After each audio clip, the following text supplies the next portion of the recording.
Светлана Винокурова. Рассказ без прикрас. Нет теперь свидетелей войны, ужасы те помнить мы должны.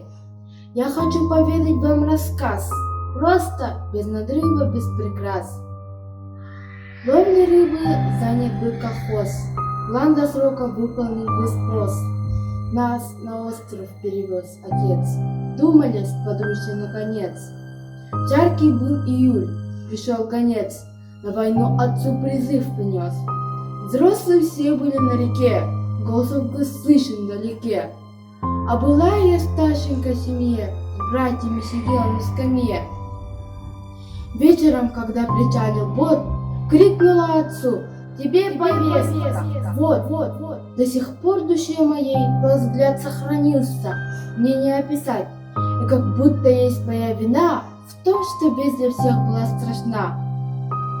И оставив 5 детей, настося жену, но без затей, наш отец от нас совсем ушел. В Харькове он смерть свою нашел. Пусть на свете будет только мир, полом будет им телеэфир, а пропавший без вести солдат рядом станет с нами на парад.